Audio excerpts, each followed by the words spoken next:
Very significant, a very significant result in the by-election up there in Rutherglen in Scotland. Labour have thrashed the SNP, overturning a sizable majority up there. I mean, this is very, very significant because it looks as if Labour might once again turn Scotland into a stronghold, and that's bad news for the Tories. Well, obviously on Talk Today we've been talking about this. This is seismic. It's a 20.4% swing to the Labour Party. Now, that is significant, but also, if you remember back to 97, if they got a 13% swing or thereabouts, that means they would get in with one seat. Yeah. So this is significant. I mean, what it says for me, though, is more about the demise of the SNP and the fact that actually the SNP is very much in free fall.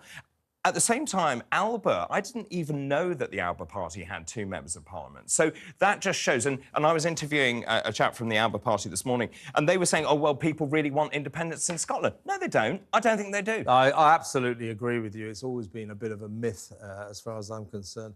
But what does this mean for Humza Yousaf? I mean, I think it's in trouble. It's absolute disaster for him. I mean, he's inherited the mantle of Nicola Sturgeon. You know, a year ago, Nicola Sturgeon looked like the all-powerful, Nicola Queen of Scots, the Queen of Scotland.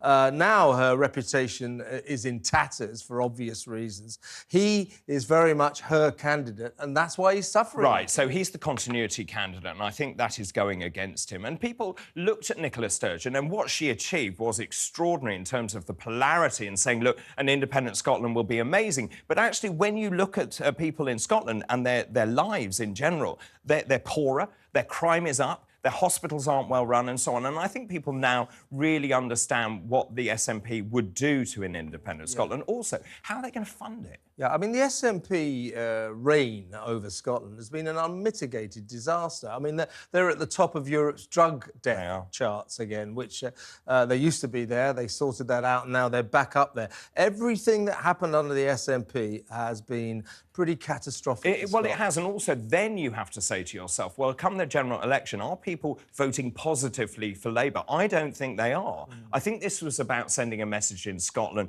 We also know by-elections are a very poor indication of what is going to happen in the general election.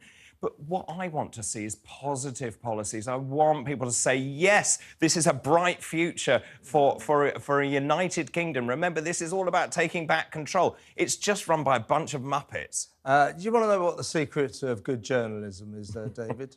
Please tell me. I know you don't know much about that topic, but nor do I, actually. No, right. 35 years of doing it, I still don't know what the hell I'm on about. However, it's the secret of good journalism's timing, getting the stories right at the right time. Time magazine, ironically, over there in America, has chosen this week to put who on its cover? Humza Yousaf. Humza Useless. Humza Useless. Well, so this is really fascinating and obviously was pre-planned. How embarrassing, though, that it comes out right now when essentially it's been decimated in Scotland. I didn't realise this is a publication run out of the States, but obviously that shows the big disconnect between what's going on in the United States and what's going on here. Well, it's in the image of the New York Times. It's one of the sort of rare liberal publications over there, and so they would kind of revere the SNP for its far-left nonsense and its wokery. So that's why they've decided Humza Yousaf is the man of the week. No, he's not. He's the loser of the week. But don't you think that sums up the whole liberalist establishment in the States,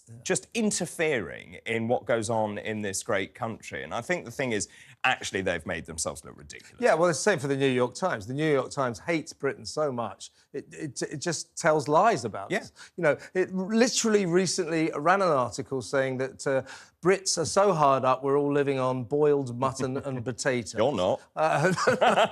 You're in the pub. You're having a pint in a pub. I'm living on a diet of alcohol and peanuts. I don't recommend it. Doctors don't recommend it.